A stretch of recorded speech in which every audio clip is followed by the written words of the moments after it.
एक छोटे से गांव में राधा अपने परिवार के साथ रहती थी। राधा एक गरीब परिवार की बेटी थी, लेकिन उसके सपने बहुत बड़े थे। उसका सपना है कि वह एक दिन अपना खुद का ब्यूटी पार्लर खोले। वह अपने गांव के लड़कियों को सुंदर बनाना चाहती थी, लेकिन आर्थिक स्थिति के कारण उसका सपना सिर्फ एक सपना बनकर रह गया। लेकिन राधा हार नहीं मानती। राधा अपनी माँ से कहती है, माँ, एक दिन मैं भी ब्यूटिशियन बनूंगी। मेरा भी सपना है कि मैं अपना पार्लर खोलूं और मैं गांव की हर लड़कियों को सुंदर बनाऊं। लीला मुस्कुराते हुए कहती है, हाँ बेटी, मुझे तुम पर पूरा भरोसा है। पर अभी हमारे पास पैसे नहीं है कि तुम्हें किसी अच्छे ब्यूटिशियन की ट्रेनिंग दिला सकूं। राधा उदास होकर कहती है, माँ, मैं जानती हूँ, पर मेरे मन में एक उम्मीद है और शायद कोई चमत्कार हो जाए। एक दिन राधा की मुलाकात शोभा आंटी से होती है, जो पड़ोस में रहती है और थोड़ी बहुत ब्यूटिशियन का काम जानती है। तो राधा उत्साह में कहती है, शोभा आंटी, मुझे भी ब्यूटिशियन बनना है। आप मुझे कुछ सिखा सकती है? शोभा आंटी कहती है, अरे राधा, ये बहुत अच्छी बात है। मैं तुम्हें कुछ ब्यूटी टिप्स सिखा सकती हूँ, पर तुम में सच में लगन होनी चाहिए और मेहनत करनी पड़ेगी। राधा खुशी से कहती है, मैं सब सीख लूंगी। मैं सीखने को तैयार हूँ आंटी। मुझे बस एक मौका दो आप। मैं आपको साबित करके दिखाऊंगी। शोभा आंटी सहमत होकर कहती है, ठीक है, कल से तुम मेरे पास आ जाओ। जो थोड़ी बहुत मुझे आता है वही मैं सिखा दूंगी। राधा अगले दिन से ही शोभा आंटी के पास जाकर ब्यूटिशियन के छोटे छोटे टिप्स सीखने लगती है। वह बहुत ध्यान से हर एक चीज को देखती है और समझती है। धीरे धीरे उसकी मेहनत रंग लाती है और वह गांव की लड़कियों में प्रसिद्ध होने लगती है। राधा प्रसन्न होकर कहती है, आंटी, आपकी सिखाई हर चीज मुझे बहुत पसंद आ रही। अब मुझे लगता है कि मैं भी लोगों को सुंदर बना सकती हूँ।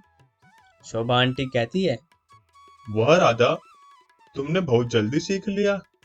तुम्हारी मेहनत ही तुम्हें आगे ले जाएगी, तो तुम कभी हार मत मानना। एक दिन राधा की बचपन की सहेली रानी रानी अपनी शादी के लिए राधा से मेकअप करवाने का आग्रह करती है और रानी हाँ भी कर देती है। रानी हिचकिचाते हुए कहती है, राधा, मुझे बहुत डर लग रहा है।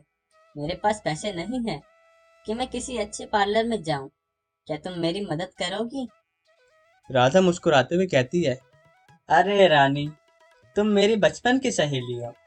मैं तुम्हें सबसे सुंदर दुल्हन बनाऊंगी। यह मेरा वादा है और इसके लिए मैं तुमसे एक भी पैसा नहीं लूंगी। रानी खुश होकर कहती है, धन्यवाद राधा, तुम्हारे बिना मेरी शादी अधूरी रह जाती। राधा की मेहनत और ईमानदारी को देखकर गांव के लोग उसकी तारीफ करने लगते हैं। धीरे धीरे उसके काम की चर्चा गांव में फैलने लगती है। एक दिन गांव के अमीर व्यक्ति शंकर लाल जी राधा से मिलने आते हैं। शंकर लाल जी कहते हैं, राधा, मैंने तुम्हारे काम के बारे में बहुत कुछ सुना है। तुमने सच में बहुत मेहनत की है। मैं तुम्हारी मदद करना चाहता हूँ। मैं तुम्हारे लिए एक छोटा सा ब्यूटी पार्लर खोलना चाहता हूँ। राधा कहती है, क्या सच में? ये मेरे लिए किसी सपने जैसा है। मैंने कभी नहीं सोचा था कि मेरा खुद का पार्लर होगा। शंकर लाल जी मुस्कुराते हुए कहते हैं, तुम्हारी मेहनत और लगन के कारण ही ये मुमकिन हो पाया है। मुझे यकीन है कि तुम इस मौके का पूरा फायदा उठाओगी और कुछ अच्छा करोगी। कुछ ही दिनों में शंकर लाल जी के सहयोग से राधा का छोटा सा ब्यूटी पार्लर तैयार हो जाता है। इसका नाम रखा गया है राधा का जादुई ब्यूटी पार्लर। गांव के सभी लोग इस अवसर पर जुटते हैं और राधा को बधाई देते हैं। लीला भावुक होकर कहती है, बेटा, मुझे तुम पर गर्व है।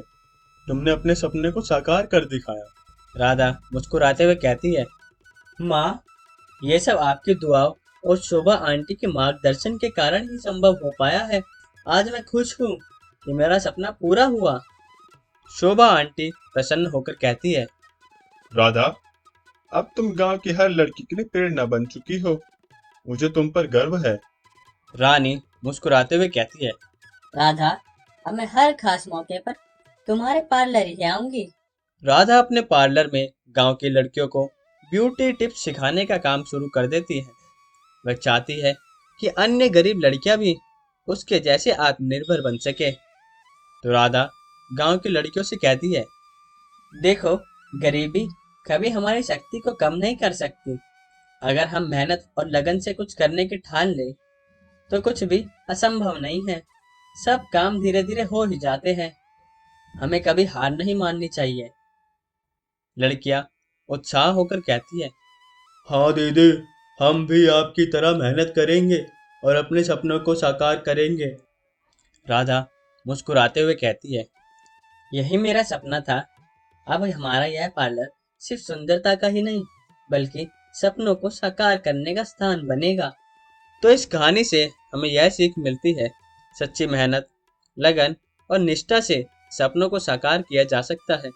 गरीबी कोई बाधा नहीं है अगर इंसान के भीतर आत्मविश्वास और संघर्ष की शक्ति हो। राधा ने अपने छोटे से ब्यूटी पार्लर के माध्यम से न सिर्फ अपने सपने को पूरा किया बल्कि अन्य लड़कियों के लिए प्रेरणा बनकर उनके जीवन में भी बदलाव लाने का काम किया। अगर आप इस चैनल पर नए हैं और आपको ये कहानी पसंद आई तो हमारे चैनल को सब्सक्राइब करें और लाइक शेयर करके हमारे चैनल को सपोर्ट करें और कमेंट करके ज़रूर बताएं कि कौन कौन अपना ब्यूटी पार्लर खोलना चाहती है। राजू और सुनीता अपने छोटे से घर में बैठे हुए थे। उनके बेटे रोहित के पास एक पुराना मोबाइल था जो बहुत ही धीमा हो गया है। रोहित बार बार मोबाइल को खराब होने की शिकायत करता है। रोहित ने चिंतित स्वर में कहा, पिताजी, यह मोबाइल अब काम नहीं करता। स्कूल का काम भी इसमें नहीं हो पाता और सभी दोस्त तो नए नए फोन लेकर घूमते हैं। पिंकी मुस्कुराते हुए, हाँ पिताजी, आप भी रोहित भैया को एक नया फोन दिला ही दो। राजू चिंतित होकर कहता है, बेटा, मुझे पता है कि तुम्हें नए फोन की जरूरत है, लेकिन हमारी हालत ऐसी नहीं कि हम महंगा मोबाइल खरीद सके। इस महीने की कमाई से तो घर का खर्च ही मुश्किल से चल पाता है। सुनीता समझाते हुए कहती है, रोहित बेटा, हमें अपने हालात समझने होंगे। पिताजी की मेहनत से जो भी कमाई होती है वह हमारे खाने पीने और पढ़ाई लिखाई में खर्च हो जाती है। रोहित निराश होकर कहता है, पिताजी, मुझे पढ़ाई के लिए अच्छा मोबाइल की जरूरत है। अगर मैं मोबाइल अच्छा नहीं होगा तो मैं और भी अच्छे से पढ़ाई कैसे कर पाऊंगा। राजू गहरी सांस लेते हुए कहता है, हाँ हाँ, मैं समझता हूँ बेटा। मैं कोशिश करूंगा कि तुम्हारे लिए एक नया मोबाइल लाऊं, लेकिन उसके लिए हमें थोड़ा समय देना होगा। अगले कुछ दिनों में राजू और भी मेहनत करता है। वह ओवर टाइम करता है और जो भी मौका मिलता है थोड़ी थोड़ी बचत करने की कोशिश करता है। सुनीता राजू से बात करते हुए कहती है, तुम अपनी सेहत का भी ध्यान रखो राजू। ओवर टाइम करने से तुम्हारी तबीयत खराब हो जाएगी। राजू संवेदनशीलता से कहता है, सुनीता, मुझे पता है, लेकिन रोहित की पढ़ाई भी बहुत जरूरी है। अगर उसे अच्छे मोबाइल से पढ़ने में मदद मिलेगी तो मुझे उसकी चिंता करनी होगी। सुनीता चिंतित स्वर में कहती है, हाँ, लेकिन घर की जरूरतों को भी मत भूलो। हम किसी भी हालत में तुम्हें बीमार नहीं देख सकते। राजू हंसते हुए कहता है, अरे हे, चिंता मत करो, मैं ठीक हूँ।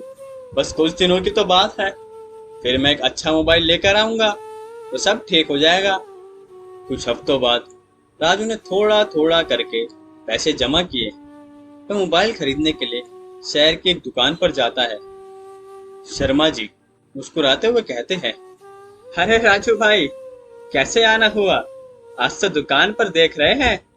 राजू मुस्कुराते हुए कहता है, हाँ शर्मा जी, मेरे बेटे रोहित के लिए एक मोबाइल लेना है, ऐसे जो पढ़ाई के लिए अच्छा हो लेकिन बहुत महंगा भी ना हो।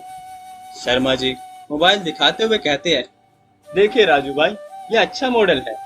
इसमें पढ़ाई के लिए सभी जरूरत के फीचर्स है, लेकिन कीमत थोड़ी सी ज्यादा है, 15,000 के आसपास होगा। राजू सोचते हुए कहता है, कीमत थोड़ी ज्यादा है, लेकिन अगर रोहित की पढ़ाई में मदद मिलेगी तो यही सही रहेगा। एक काम करो, यह मोबाइल दे दो।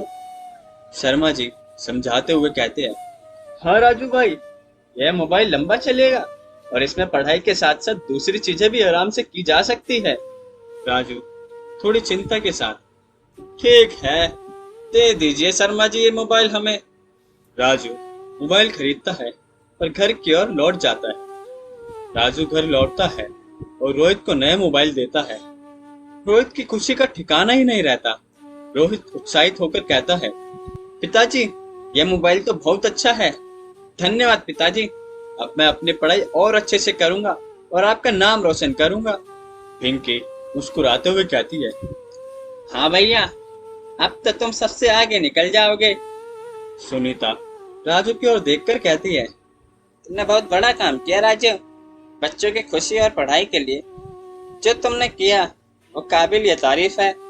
राजू ने मुस्कुराते हुए कहा, बच्चों की जरूरतें पूरी करना हमारा फर्ज है सुनीता। अब मुझे उम्मीद है कि रोहित इस मोबाइल का सही इस्तेमाल करेगा और पढ़ाई में आगे बढ़ेगा। रोहित भावुक होकर कहता है, हाँ पिताजी, मैं वादा करता हूँ कि इस मोबाइल का सही इस्तेमाल करूंगा और अपनी पढ़ाई में मेहनत करूंगा। राजू प्यार से, यही सुनना था बेटा, तुम्हारी मेहनत और सफलता ही हमारी सबसे बड़ी खुशी है। अगले कुछ महीनों में रोहित अपनी पढ़ाई पर पूरी मेहनत से जुट जाता है। नए मोबाइल की मदद से वह ऑनलाइन कक्षाओं और अन्य शैक्षणिक गतिविधियों में हिस्सा लेता है। उसकी मेहनत रंग लाती है और वह परीक्षा में अच्छे अंक हासिल करता है।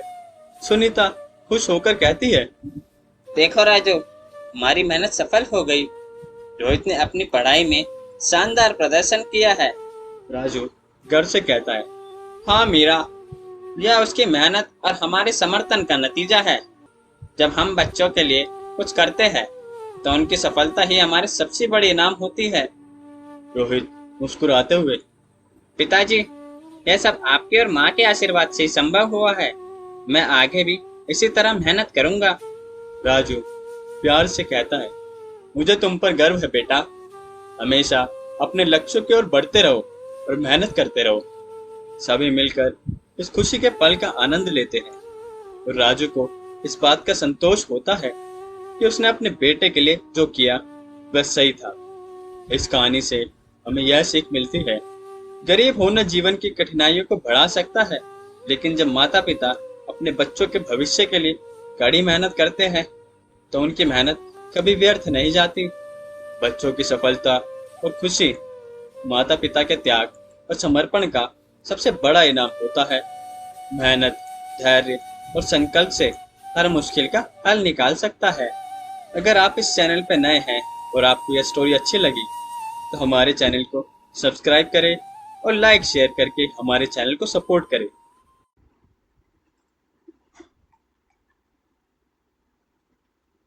कहानी की शुरुआत होती है श्यामू के छोटे से कच्चे घर से।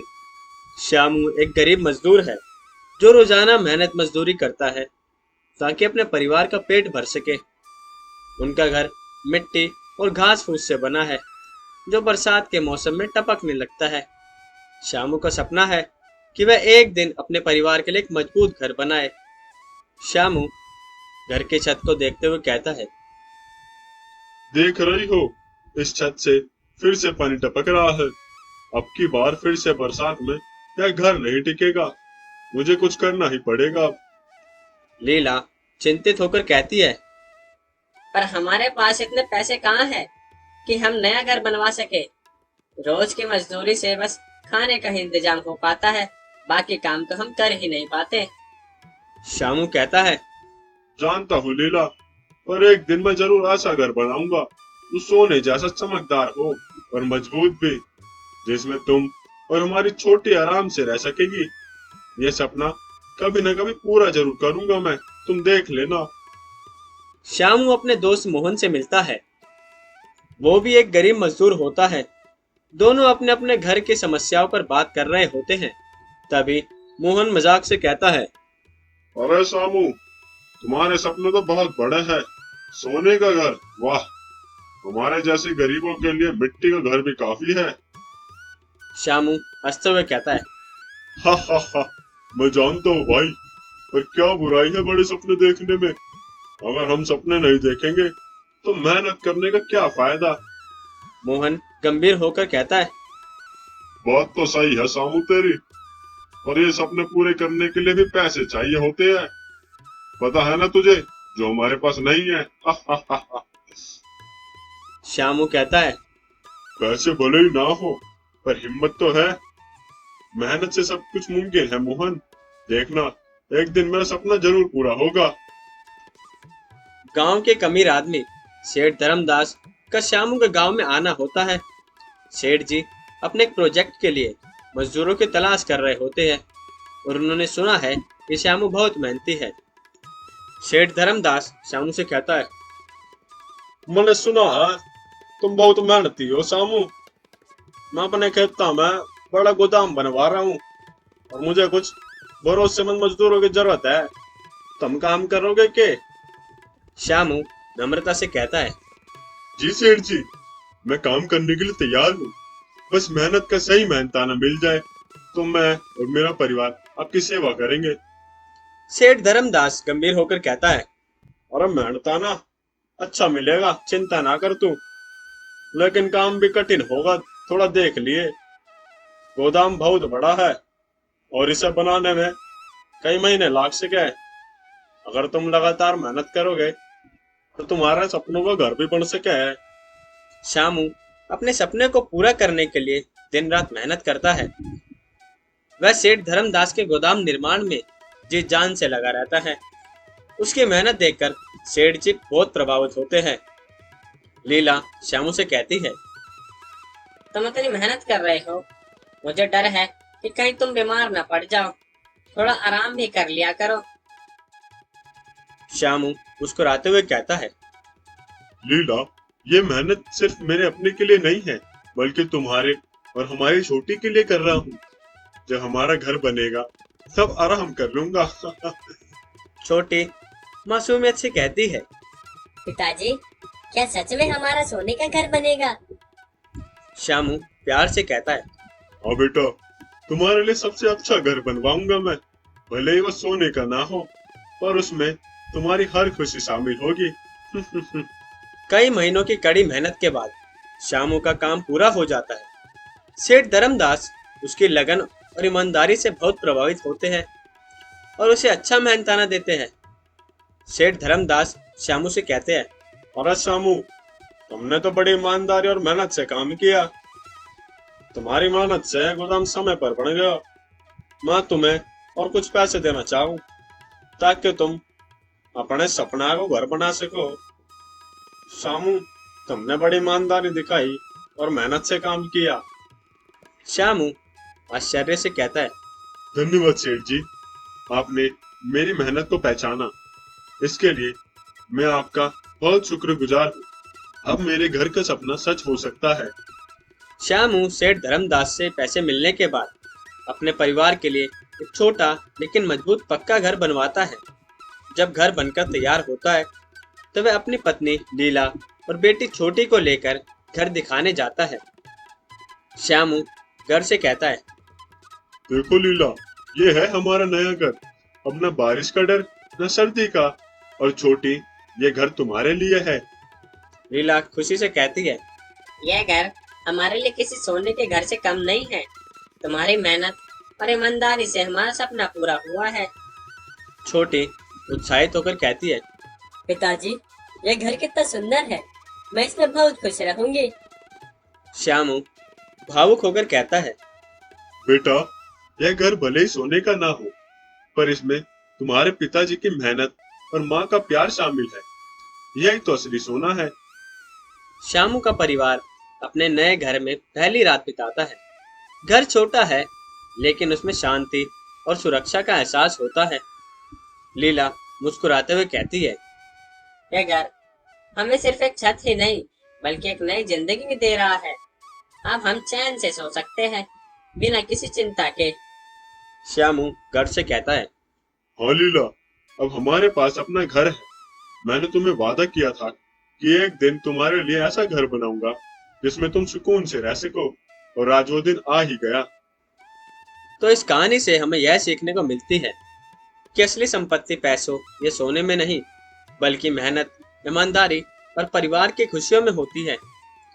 श्यामू ने अपनी कड़ी मेहनत से अपने परिवार के लिए एक सुरक्षित और खुशहाल घर बनवाया, जो उसके लिए सोने के घर से कम नहीं था। अगर आपको ये कहानी पसंद आई और आप हमारे चैनल पर नए हैं, तो हमारे चैनल को सब्सक्राइब करें और लाइक शेयर करके हमारे चैनल को सपोर्ट करें। एक छोटे से गांव रामपुर में मोहन और गायत्री अपने छोटे से घर के अंदर बैठे हुए थे। बाहर बहुत जोरदार बारिश हो रही थी। उनका घर कच्चा है, इसलिए छत से पानी टपक नहीं था। दीवारें भी सीलन से भीगी हुई थी। मोहन छत टपकते पानी को देखकर कहता है, गायत्री, ये बारिश हर साल हमारे लिए मुसीबत बन जाती है। इस कच्चे घर में रहना अब मुश्किल हो रहा है। गायत्री चिंतित स्वर में कहती है, हाँ मोहन, हर बार बारिश में यही हाल होता है। बच्चों को भी इसी हालत में सोना पड़ता है। पता नहीं कब इस मुसीबत से छुटकारा मिलेगा। छोटू और पिंकी भीगते हुए अंदर आते हैं। दोनों के कपड़े भीगे हुए हैं और वो ठंड से कांप रहे हैं। छोटू उदास होकर कहता है, माँ, स्कूल में आते वक्त हम पूरी तरह भीग गए। हमारे पास तो ढंग का छाता भी नहीं है। पिंकी ठंड से कांपते हुए बोलती है, हाँ माँ, और रास्ते में इतने बड़े बड़े गड्ढे हो गए हैं कि चलना मुश्किल हो गया है। मोहन ने सांस लेते हुए गायत्री से कहा, अरे गायत्री, हम कितनी भी कोशिश करें, पर ये बारिश हर साल हमारी मेहनत पर पानी ही फेर देती है। मजदूरी भी बारिश के दिनों में कम हो जाती है। अरे घर की हालत भी दिन ब दिन बिगड़ती जा रही है। चारों ओर पानी फैला हुआ है और दीवारों से सीलन की बदबू भी आ रही है। छोटू बोला, पिताजी, क्या हमारे घर की छत ठीक नहीं हो सकती? हर बार में बारिश में ऐसे ही रहना पड़ता है।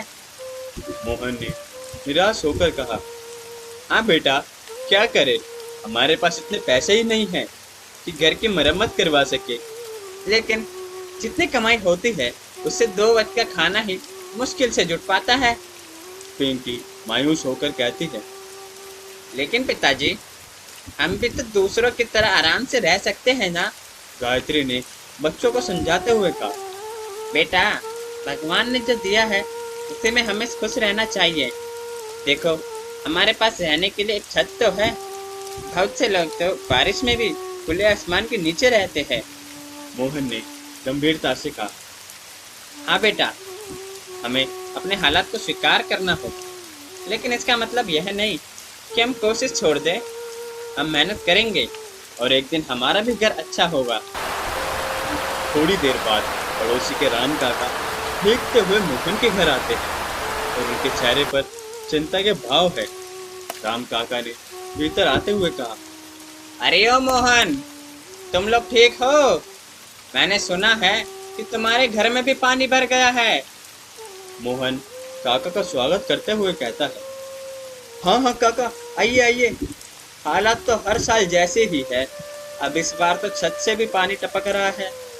राम काका ने संवेदना से मोहन से कहा, अरे ओ मोहन, हमारे जैसे गरीब लोगों के लिए यही बारिश कभी खुशी नहीं हो सकती, बल्कि हमारी मुसीबत को लेकर ही आती है।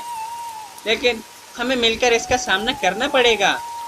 गायत्री दुखी स्वर में कहती है, काका, हर साल यही सोचते हैं कि सुधार करेंगे, लेकिन बारिश से पहले ही हालत फिर से बिगड़ जाते हैं। राम काका ने उत्साह से कहा, अरे मोहन और गायत्री, तुम दोनों हिम्मत मत हारो। मैं और मेरे कुछ दोस्त मिलकर कोशिश करेंगे, लेकिन तुम्हारे घर की छत की मरम्मत करवा देंगे। जब तक बारिश रुकेगी, हम मिलकर कुछ न कुछ इंतजाम कर लेंगे। मोहन आशा के साथ कहता है, काका, आपकी मदद अगर घर की मरम्मत हो जाए तो हमारे लिए बहुत ही सहारा होगा। कुछ दिनों बाद बारिश रुक जाती है। राम काका और उनके दोस्त मिलकर मोहन के घर की छत की मरम्मत में जुट जाते हैं। सभी मिलकर घर को ठीक करते हैं और छत पर पक्की प्लास्टिक शीट लगवाते हैं ताकि अगली बारिश में पानी अंदर ना आ सके। छोटू खुश होकर बोलता है, पिताजी, हमारा घर ठीक हो गया है। अगली बार बारिश में हमें भीगना नहीं पड़ेगा। पिंकी उत्साहित होकर कहती है, हाँ माँ, अब हमारा भी घर अच्छा हो गया। अब हम भी आराम से सो सकेंगे। मोहन घर से कहता है, हाँ बेटा, यह सब काका और उनके दोस्त की मदद से ही हो पाया है। हमें एक दूसरे की मदद से ही आगे बढ़ना होगा। गायत्री सभी को देखकर कहती है, देखो, मेहनत और हिम्मत से कुछ भी हासिल हो सकता है। भगवान ने हमें जो दिया है उसमें खुश रहना और कोशिश करना हमारा धर्म है। राम काका मुस्कुराते हुए बोलते हैं, मोहन, गायत्री, अब हम सब मिलकर इस बारिश का आनंद लेंगे।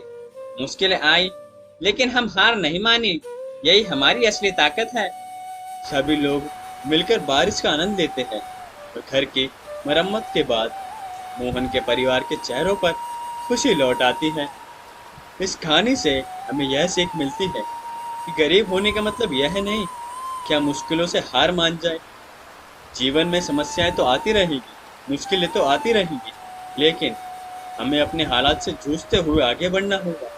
जब हम एक दूसरे की मदद करेंगे तो कोई भी मुसीबत इतनी बड़ी नहीं होती कि उसे पार न किया जा सके।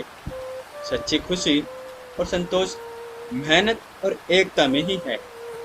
अगर आपको ये कहानी अच्छी लगी तो हमारे चैनल को सब्सक्राइब करें, लाइक शेयर करके हमारे चैनल को सपोर्ट करें।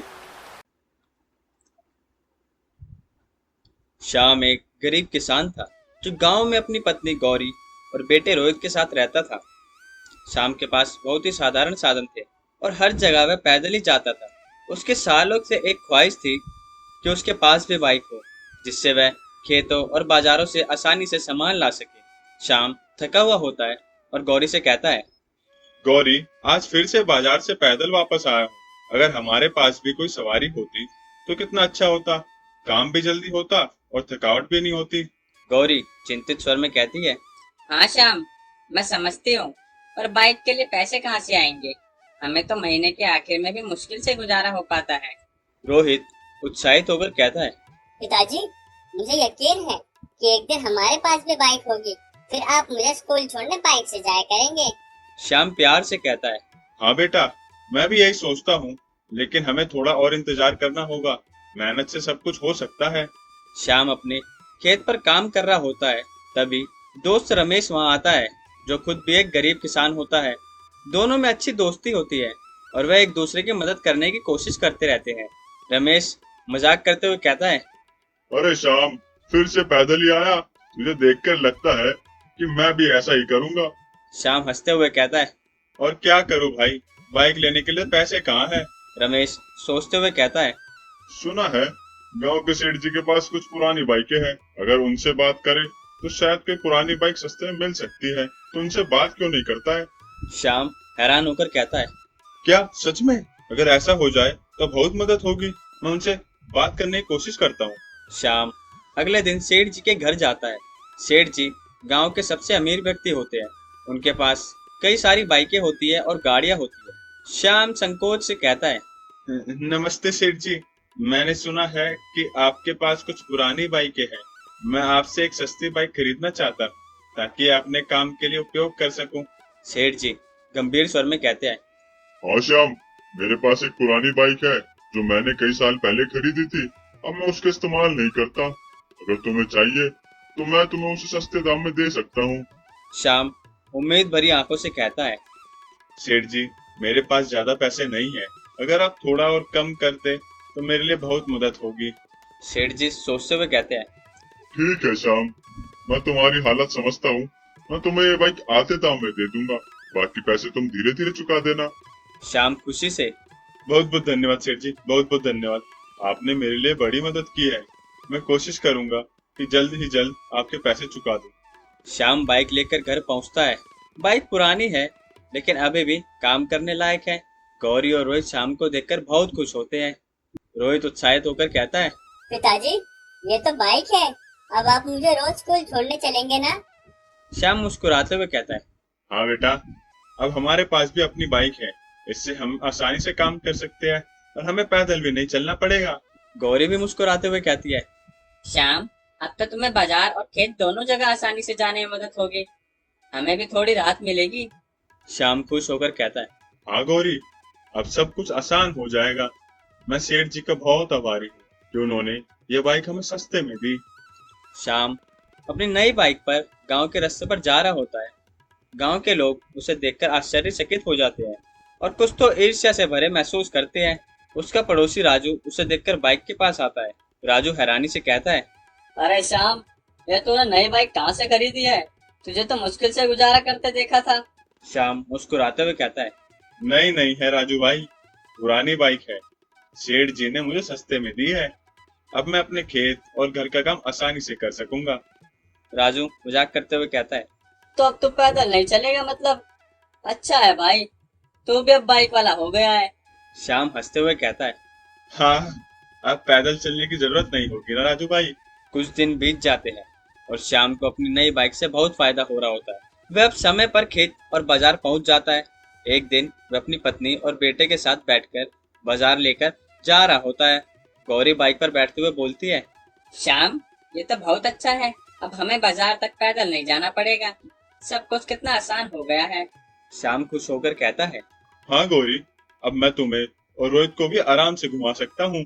बाइक ने हमारा काम बहुत ही आसान कर दिया। रोहित उत्साहित होकर कहता है, पिताजी, कल आप मुझे स्कूल भी लेकर चलेंगे ना? मैं अपने दोस्तों को दिखाना चाहता हूँ कि हमारे पास भी बाइक है। श्याम हंसते हुए कहता है। जरूर बेटा, कल मैं तुम्हें बाइक पर स्कूल छोड़ूंगा, चिंता मत करो। श्याम की बाइक ने उसकी जिंदगी को बदल दिया।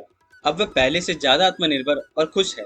उसे अपने काम में भी राहत मिलती है और परिवार के साथ समय बिताने का मौका मिलता है। एक दिन वह बाइक की टंकी में पेट्रोल भरवाते हुए रमेश से मिलता है। रमेश मुस्कुराते हुए कहता है, और शाम, देखा, मैंने कहा था ना कि कुछ न कुछ जुगाड़ हो जाएगा। अब तो तुझे बाइक पर घूमते ही देखते हैं। श्याम हंसते हुए कहता है, हाँ भाई, तेरी सलाह बहुत काम आई। अब मैं पहले से ज्यादा काम कर सकता हूँ और घर भी समय पर पहुँच जाता हूँ। रमेश खुश होकर कहता है, यही तो असली मेहनत का फल है। धीरे धीरे सब कुछ ठीक हो जाता है। बस मेहनत से पीछे मत हटना। तो इस कहानी से हमें यह सीखने को मिलता है, गरीब होने का मतलब यह नहीं कि सपने देखना छोड़ दिया जाए। ईमानदारी, मेहनत और सही मौके का इंतजार करके हर इंसान अपने छोटे छोटे सपने पूरे कर सकता है।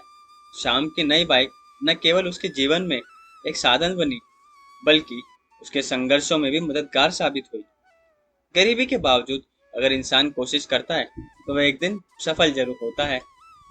अगर आपको ये कहानी अच्छी लगी और आप हमारे चैनल पर नए हैं तो हमारे चैनल को सब्सक्राइब करें और लाइक शेयर करके हमारे चैनल को सपोर्ट करें। गांव के बाहरी इलाके में रामलाल अपने एक छोटे से कच्चे घर में रहता था। उसकी पत्नी कमला और दोनों बच्चे राधा और मोहन उसके साथ रहते थे। घर की हालत थोड़ी ठीक नहीं थी, लेकिन उसमें हर कोई अपने तरीके से खुश था। उनके घर में रसोई एक छोटे से कोने में बनी हुई थी, जहाँ एक मिट्टी का चूल्हा था और कुछ बर्तन रखे हुए थे। कमला खाना बनाते हुए रामलाल से कहती है, आज घर में थोड़ा ही आटा बचा है, खाने के लिए भी मुश्किल हो रही है, क्या हम कुछ इंतजाम कर पाएंगे? रामलाल चिंतित स्वर में कहता है, मैं भी यही सोच रहा हूँ। खेत से इस बार फसल अच्छी नहीं हुई है और बाजार में भी दाम गिर गए, लेकिन हम हिम्मत नहीं हारेंगे, कुछ न कुछ रास्ता जरूर निकाल लेंगे। रामलाल की बेटी राधा आंगन में खेलते हुए कहती है, माँ, आज खाने में क्या बना है? कमला हंसते हुए कहती है, बेटी, आज जो है उसी से कुछ बना दूंगी। तुम और मोहन तो हमेशा हर खाने में खुश रहते हो। मोहन मुस्कुराते हुए कहता है, हाँ माँ, हमें तो आपके हाथ का खाना बहुत पसंद है। चाहे वो जो भी बनाओ सबसे अच्छा ही बनता है और हमें तो बहुत मजा आता है खाने में। धीरे धीरे शाम होती है। रामलाल खेत से वापस आ रहा होता है। तभी उसका पड़ोसी शंकर उसके पास आता है। शंकर रामलाल से कहता है, अरे रामलाल, सुना है इस बार तुम्हारी फसल भी खराब हो गई। रामलाल गंभीर स्वर में कहता है, हाँ भाई, बस किस्मत ने साथ नहीं दिया। अब घर का खर्च भी चलाना मुश्किल हो रहा है। शंकर सोचते हुए कहता है, देखो रामलाल, हम दोनों ही गरीब हैं, लेकिन हमें कुछ करना होगा। मैंने सुना है कि गांव के सरपंच जी गरीब परिवारों के लिए मदद करते हैं, क्यों ना तुम भी उनसे जाकर बात करो? रामलाल चौंकते हुए कहता है, सच कह रहे हो क्या भाई? मैं तो ये बात जानता ही नहीं था। ठीक है, कल ही जाकर उनसे मिल लूंगा। अगले दिन रामलाल सरपंच जी के घर पहुंचता है। सरपंच जी गांव के मुखिया है और लोगों की मदद के लिए अक्सर योजनाएं बनाते रहते हैं। तो रामलाल सरपंच जी से मिलते हुए कहता है, नमस्ते सरपंच जी, मैंने सुना है कि आप गरीब परिवारों की मदद करते हैं, उनकी कुछ सहायता का इंतजाम कर देते हैं। सरपंच जी मुस्कुराते हुए कहते हैं, हाँ रामलाल, तुम्हें सही जानकारी मिली है। हम गांव के गरीब परिवारों को हर महीने राशन देने का प्रबंधन करते हैं ताकि उनकी रसोई में भी कभी आग ना बुझे। तुम भी इसके लिए आवेदन कर सकते हो। रामलाल आशा से कहता है, सरपंच जी, मेरे पास इस समय बहुत तंगी है। घर में खाने के लिए मुश्किल से ही आटा बच पाता है। सरपंच जी समझाते हुए कहते हैं, चिंता मत करो रामलाल, तुम जैसे लोगों के लिए ही योजना बनाई गई है। कल से तुम राशन लेने आ सकते हो। तुम्हारी रसोई भी कभी खाली नहीं रहेगी, तुम चिंता मत करो। कुछ दिन बाद रामलाल राशन लेकर घर आता है। घर में हर कोई खुश होता है कि अब कम से कम भूखे नहीं रहना पड़ेगा। कमला रसोई में राशन रखते हुए कहती है, ये राशन देखकर दिल को सुकून मिला है। अब बच्चों को भी भूखा नहीं रहना पड़ेगा। रामलाल मुस्कुराते हुए कहता है, सरपंच जी ने हमारी बहुत बड़ी मदद की है। अब हम बिना चिंता किए राधा और मोहन की पढ़ाई पर ध्यान दे सकते हैं और उन्हें अच्छे से पढ़ाई करवा सकते हैं। राधा खुश होकर कहती है, माँ, आज जो तुमने सब्जी बनाई है, अब रोज ऐसे ही खाना मिलेगा ना? कमला प्यार से कहती है, हाँ बेटी, अब हमारी रसोई में हर दिन चूल्हा जलेगा। तुम्हें अब भूखे पेट सोना नहीं पड़ेगा। अब तुम्हें रोज स्वादिष्ट खाना मिलेगा। रात के समय परिवार एक साथ बैठकर खाना खा रहा होता है। सभी के चेहरे पर खुशी होती है। सभी बहुत उत्साहित होते हैं। मोहन खाते हुए कहता है, पिताजी, जब मैं बड़ा हो जाऊंगा तो मैं भी खेत में आपकी मदद करूंगा ताकि हम ज्यादा से ज्यादा फसल उगा सके। फिर हम और भी अच्छा खा सकेंगे और हमें भूखे पेट नहीं सोना पड़ेगा। रामलाल गर्व से कहता है, हाँ बेटा, तुम जरूर मदद करना, लेकिन पहले पढ़ाई पूरी कर लो। अगर हम मेहनत करेंगे तो एक दिन हम अपने हालात जरूर सुधार सकेंगे। राधा उत्साहित होकर कहती है, हाँ पिताजी, मैं भी कुछ सीखूंगी ताकि माँ की रसोई में मदद कर सकूं और हम सब मिलकर अच्छा खाना बना सके। कमला मुस्कुराते हुए कहती है, हमारे बच्चे भी हमारी मदद करने के लिए कितने तैयार हैं। हमें भी हिम्मत नहीं हारनी चाहिए। हमें भी रोज मेहनत करनी चाहिए।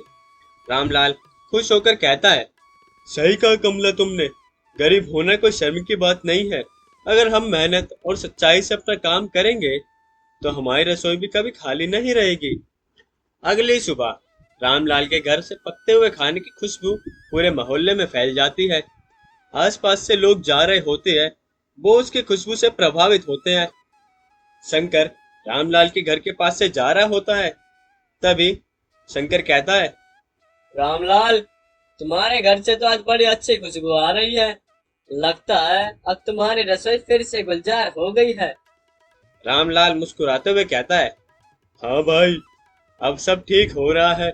सरपंच जी की मदद से हमारी रसोई में फिर से आग जलने लगी है। शंकर खुश होकर कहता है, ये तो बहुत अच्छी बात है। अब देखना, तुम्हारी मेहनत रंग लाएगी और तुम्हारी रसोई हमेशा भरपूर रहेगी। तुम ऐसे ही मेहनत करते रहो। तो इस कहानी से हमें यह सीख मिलती है कि गरीब की रसोई भले ही साधारण हो, लेकिन उसमें मेहनत, ईमानदारी और उसमें परिवार के प्यार का स्वाद होता है। चाहे हालात कितने भी मुश्किल क्यों ना हो, सच्ची मेहनत और लोगों की मदद से हर मुश्किल को पार किया जा सकता है। परिवार के साथ मिलकर हर संघर्ष को जीता जा सकता है और गरीब की रसोई में भी खुशियों की महक हमेशा बसी रहती है। तो अगर आप इस चैनल पे नए हैं और आपको ये कहानी पसंद आई तो हमारे चैनल को सब्सक्राइब करें और लाइक शेयर करके हमारे चैनल को सपोर्ट करें।